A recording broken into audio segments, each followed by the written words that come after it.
അപ്പോൾ ഇന്ന് ഞങ്ങൾ പരിചയപ്പെടുത്താൻ പോകുന്നത് പുതിയൊരു സ്ഥലം, കർണാടകയിലുള്ള ശിവാനസമുദ്രം. മൈസൂർ പോകണ്ട, അഞ്ചങ്ങോട് തിരിഞ്ഞിട്ടാണ് ശിവാനസമുദ്രത്തിലേക്ക് പോകേണ്ടത്. അപ്പം അവിടുത്തെ വിശേഷങ്ങളായിട്ടാണ് ഞങ്ങൾ ഈ ശിവാനസമുദ്രത്തിൻ്റെ നമ്മൾ ഇവിടുന്ന് പോകുമ്പോൾ തുടക്കത്തിലുള്ളൊരു ഏരിയ അത്. ഇവിടെ ബോട്ടിംഗ് സർവീസ് ഉണ്ട്. ഇവിടെ ഇങ്ങനെ റൗണ്ടിൽ കെട്ടി വെച്ചിട്ടുണ്ട്. കെട്ടി വെച്ചതിൽ നിന്ന് വെള്ളം ഇങ്ങനെ മറിഞ്ഞ് ഫോൾസായിട്ട് റൗണ്ടായിട്ടാണ് വെച്ചിരിക്കുന്നത്, കണ്ടില്ലേ? അവിടുന്ന് ഇങ്ങനെ പോകുന്നതാണ്. ഇവിടുന്ന് കറങ്ങി അടിച്ച് ആ ഫോൾസിലേക്കൊക്കെ ചെല്ലുന്നത് ഈ വെള്ളം തന്നെയാണ്. ഇപ്പം ഞാൻ നിൽക്കുന്ന ഏരിയയിൽ നല്ല കുറച്ച് മുമ്പേ നമ്മൾ പോയ ഫോൾസിലേക്ക് വെള്ളം വരുന്നത്.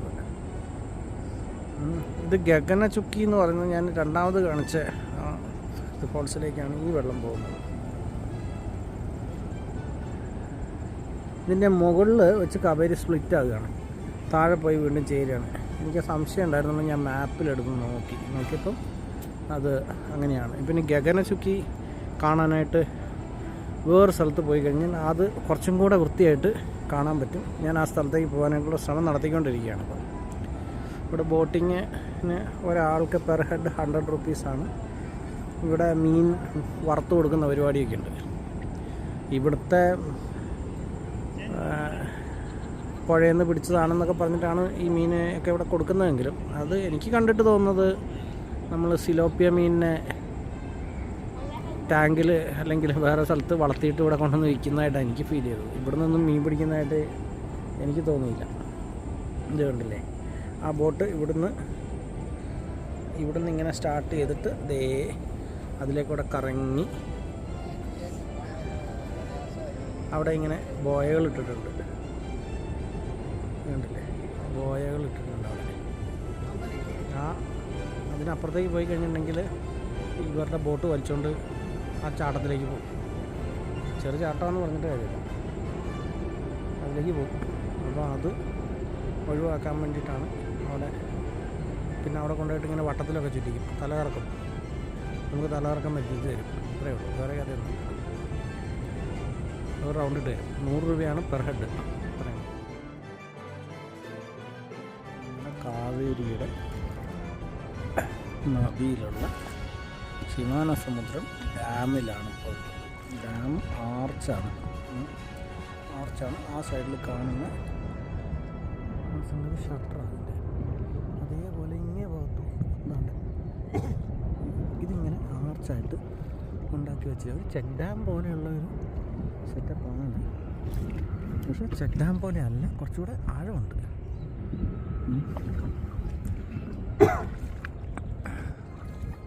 ആഴം നല്ലപോലെ ഉണ്ട്. അപ്പോൾ അത് ഷട്ടർ ഫുൾ ടൈം തുറന്നിട്ടിരിക്കുകയാണ്. അതാണ് ബാംഗ്ലൂർ കൊല്ലകൽ റൂട്ട്. അതിലൂടെ പോയിട്ട് വേണം ഇനി എനിക്ക് നമ്മുടെ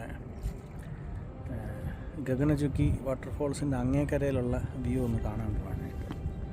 ഏതായാലും ഇവിടം വരെ വന്ന് എല്ലാം കണ്ടിട്ട് പോകാം. മറ്റ് സംഗതികളൊന്നും ഇവിടെ ഇനി കാണാനായിട്ട് ഉള്ളതില്ല. ഈ ഏരിയയിൽ വേറെ ഒന്നും കാണാനില്ല എന്നാണ് ഇവർ പറഞ്ഞത്. ജസ്റ്റ് ഇവിടം വരെയാണ് ഈ ബോയുണ്ടോ, ഇത് ഇവരുടെ അതിർത്തിയാണ്. ഈ അതിർത്തി വരെ അവർ വരിക. അത് കഴിഞ്ഞ് ഇവിടുന്ന് നമ്മളെ തിരിച്ചങ്ങോട്ട് പോകും. ഇങ്ങനെയാണ് അവരുടെ റൂട്ട്. ജലാശയത്തിലൂടെ ഇങ്ങനെയൊന്നൊരു ബോട്ടിൽ കൊട്ടവഞ്ചിയിൽ ഇങ്ങനെ യാത്ര ചെയ്യാം എന്നുള്ളതാണ് ഇതിനകത്ത് ഒരു ഇത്. ഇതൊന്നുമില്ല. അദ്ദേഹം എനിക്ക് പരമാവധി ഇതിൻ്റെ അടുത്ത് വരെ കൊണ്ടുപോയി കാണിച്ചതാണ്. ഇനി അങ്ങോട്ടായി കഴിഞ്ഞാലേ ചിലപ്പോൾ അങ്ങ് ചാടിപ്പോകും. അതിൻ്റെ അടുത്ത് വരെ കൊണ്ടുപോയി, ആർച്ച് ഡാമിൻ്റെ അടുത്തോളം വരെ കൊണ്ടുപോയി കാണിച്ചു. അതിങ്ങനെ വാട്ടർഫോൾസ് പോലെ അതിങ്ങനെ ഓവർഫ്ലോ ചെയ്യുന്നതാണ്. അപ്പോൾ അതിൻ്റെ അടുത്തോളം കൊണ്ടുപോയി കാണിച്ച് നമുക്ക് വേണ്ടി ഞാനിങ്ങനെ പറഞ്ഞതിനെ കൊണ്ട് ഇത് നല്ലപോലെ ഒന്ന് കാണാൻ എങ്ങനെ പറ്റുകയെന്ന് ചോദിച്ചതിന് വേണ്ടി എനിക്ക് എന്നെ അവിടെ സാധാരണ അവിടെ വരെ കൊണ്ടുപോകില്ല. അവരുടെ ഈ ബോയ ഇവിടെ കെട്ടിയിട്ടിരിക്കുന്ന ഈ സാധനത്തിൻ്റെ അപ്പുറത്തേക്ക് വിടുകയല്ല സാധാരണ. അതാണ് ഒരു ഷട്ടർ, ഒരു സ്പിൽവേ അതാണ്, അടുത്ത സ്പിൽവേ അപ്പുറത്തേക്ക്. ഇങ്ങനെയാണ് കാവേരി മുന്നോട്ട് പോകുന്നത്.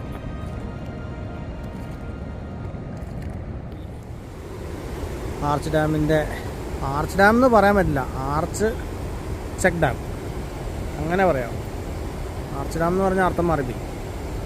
അപ്പോൾ ഈ സംഗതി ഇവിടുന്ന് ഇങ്ങനെ കാണാൻ പറ്റുന്നുള്ളൂ. ഇതിൽ കൂടുതൽ വേറെ ഒരു സ്ഥലത്ത് പോയിട്ട് എടുക്കാൻ പറ്റുമെന്ന് തോന്നുന്നില്ല. പരമാവധി ഇവിടുന്ന് എടുക്കാൻ പറ്റുള്ളൂ, വേറെ എങ്ങോട്ടും കയറാനുള്ള പെർമിഷനുണ്ട്.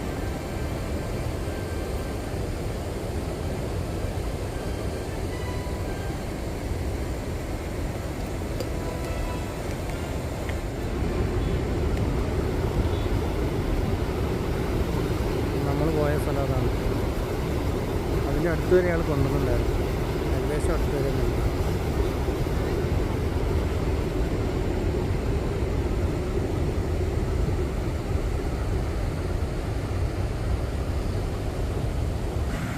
കനാൽ ഇത് എന്തിനാണെന്നുള്ളത് ഇപ്പോഴാണ് മനസ്സിലായത്. ലെഫ്റ്റ് ബാങ്കിലും റൈറ്റ് ബാങ്കിലും കനാൽസ് ഉണ്ട്, രണ്ട് ഭാഗത്തെ കൃഷികൾക്ക് ആവശ്യമായിട്ടുള്ള വെള്ളം. അപ്പോൾ ഇത് ക്ലോസ് ചെയ്ത് കഴിഞ്ഞിട്ടുണ്ടെങ്കിൽ കനാലിൽ വെള്ളം ഉണ്ടാവില്ല. ഇത് കണ്ടില്ലേ, കനാൽ പോകുന്നത് കണ്ടോ, ഇങ്ങനെ പോവുകയാണ്. നമ്മൾ വന്ന വഴിക്കും നമ്മൾ ഫോൾസിൻ്റെ അങ്ങോട്ട് പോകുന്നിടത്തൊക്കെ ഈ കനാൽസ് ഉണ്ടായിരുന്നു. കനാൽസിനെ ഇവർ കൺട്രോൾ ചെയ്ത് അങ്ങനെ കൊണ്ടുപോകുന്നുണ്ട് ഓരോ വഴിക്കും. അപ്പോൾ ഇത് തുറന്ന് വിട്ട് കഴിഞ്ഞാൽ കനാലിലൂടെ വെള്ളം കൃഷിക്ക് ആവശ്യമായിട്ട് പോകുന്നുണ്ട്.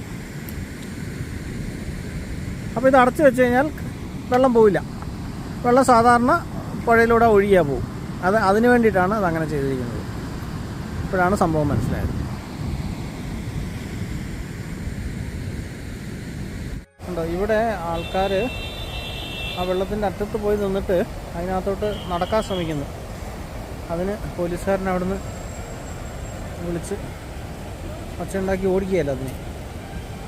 അത് പാടില്ല. വെള്ളത്തിനകത്തോട് നടക്കുമ്പം കാല് തന്നെ പോയിട്ടുണ്ടെങ്കിൽ പോയില്ലേ.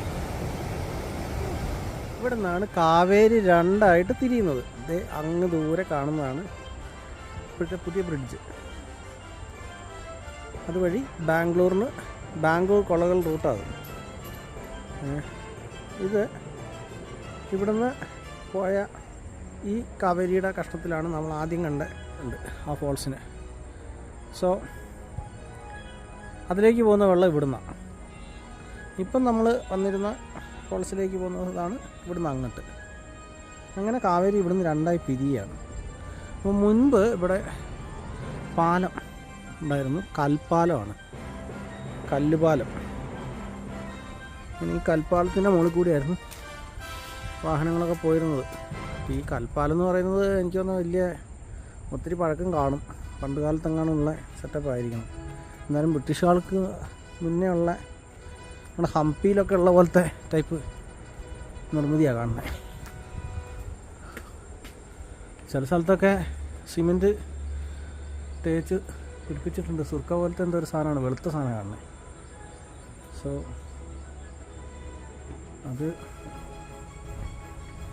പിന്നീട് ബലപ്പെടുത്താനൊക്കെ ഇവിടെ ചില കോൺക്രീറ്റൊക്കെ ചെയ്തിട്ടുണ്ട്.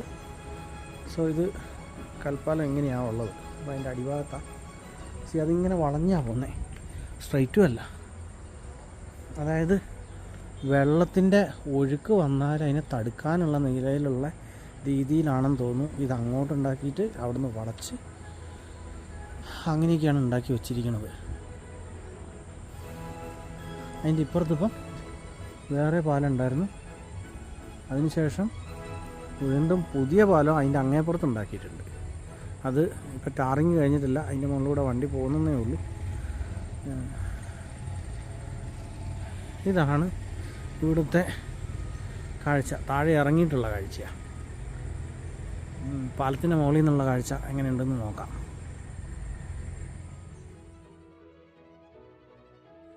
ഇതിൻ്റെ ടോപ്പ് വ്യൂ നമ്മൾ ആ പാലത്തിൻ്റെ മുകളിൽ നിന്ന് എടുക്കുമ്പോൾ ഇങ്ങനെയാണ് കാണുന്നത്. ഇവിടെ ഈ പാലം ഒരു പ്രാവശ്യം കണ്ട് പൊളിഞ്ഞു പോയി എന്ന് തോന്നുന്നു. അത് റീബിൽഡ് ചെയ്തതാണ്. കല്ല് തന്നെ വെച്ചിട്ട് കല്ലിനെ ഗ്രൈൻഡ് ചെയ്ത് കടഞ്ഞ് എടുത്ത് ആ ഷേപ്പിലാക്കിയിട്ട് അതിനെ റീബിൽഡ് ചെയ്തതാണ്. ഇത് കണ്ടില്ലേ, നമ്മൾ ഈ ഹംപിയൊക്കെ പോയപ്പം കണ്ടില്ലേ, എല്ലാം ആർക്കിയോളജിക്കൽ സർവേ ഓഫ് ഇന്ത്യ അവർ റീബിൽഡ് ചെയ്യുന്നത് കണ്ടില്ലേ, അതേപോലെ റീബിൽഡ് ചെയ്ത് വെച്ചിരിക്കുകയാണ്. ഇപ്പം ഇവിടെ ഇപ്പോൾ പൊളിഞ്ഞ് വീണിട്ടുണ്ട്, കണ്ടേ, ഇവിടെ പൊളിഞ്ഞിപ്പോയി. മാത്രമല്ല ഇവിടുന്ന് വെള്ളം അങ്ങനെ ഈ റൂട്ട് വഴി വിടുന്നില്ല. അവിടെ താൽക്കാലികമായിട്ട് കുറച്ച് ചെറിയ കല്ല് കെട്ടിയിട്ട് തടയണ ഉണ്ടാക്കിയിട്ടുണ്ട്. ആ കാണുന്ന സ്ഥലം അവിടെ കുറച്ച് തടയണമാണ്, അതുപോലെ ചെറിയൊരു കെട്ടുണ്ട്. അത് കാരണം വെള്ളം മുഴുവൻ ആ ഡാമിലേക്കാണ് പോകുന്നത്. ഇതിനെ കൂടെ അങ്ങനെ പോകുന്നത്, ഇതിനെ കൂടെ അപ്പുറത്തും ഇപ്പുറത്തൂടെയൊക്കെ ഈ ഒഴുകി വരുന്ന സെറ്റപ്പുകളുണ്ട്, കണ്ടില്ലേ. അതിനകത്തൂടെ വരുന്ന വെള്ളമാണ് കൂടുതലും. അതിൻ്റെ മുകളിൽ ഓവർഫ്ലോ ചെയ്യുന്നതാണ് ഈ വഴിയെ വരുന്നത്. അപ്പം വെള്ളം ഇവർ യൂട്ടിലൈസ് ചെയ്യാനായിട്ട്, മാക്സിമം യൂട്ടിലൈസ് ചെയ്യാനായിട്ട് അവർ ചെയ്തു വച്ചിരിക്കുന്ന പണികളായിട്ടുണ്ട്. ഇത് പഴയ പാലമാണ്, ഇത് പഴയ പാലം. ഇതിപ്പോൾ ഇതിൽ വൺ വേ, മറ്റേതിൽ അങ്ങേ സൈഡിലേക്ക് ഓപ്പോസിറ്റ് സൈഡിലേക്കുള്ള ഇതുമാണ് ഇപ്പോൾ കൊടുത്തിരിക്കുന്നത്. ഇവിടെ എതിർവശത്ത് നല്ല അടിപൊളി ഒരു മലയൊക്കെ കാണാൻ എന്ത് രസമാണെന്നറിയാം. മല ഇവിടുന്ന് ഒന്നും വീഡിയോയിൽ കാണുന്നത് ഒന്നും ഒരു സുഖമുള്ള കാര്യമല്ല. നേരിട്ട് കാണുമ്പോഴാണ് അതിൻ്റെ ആസ്വദിക്കാൻ പറ്റുന്നത്. മലയുടെയൊക്കെ മുകളിൽ പച്ച ചെറു പുല്ലുകളും അതിൻ്റെ കൂടെ മരങ്ങളും ഒക്കെ ആയിട്ട് ഇവിടെയും അത് തന്നെ. ഇനിയിപ്പോൾ അതിലേക്കൂടെ ആ കാണുന്ന ബ്രിഡ്ജിലൂടെയാണ് ഞാൻ മറ്റേ ഫോൾസിലേക്ക് പോകാൻ പോകുന്നത്.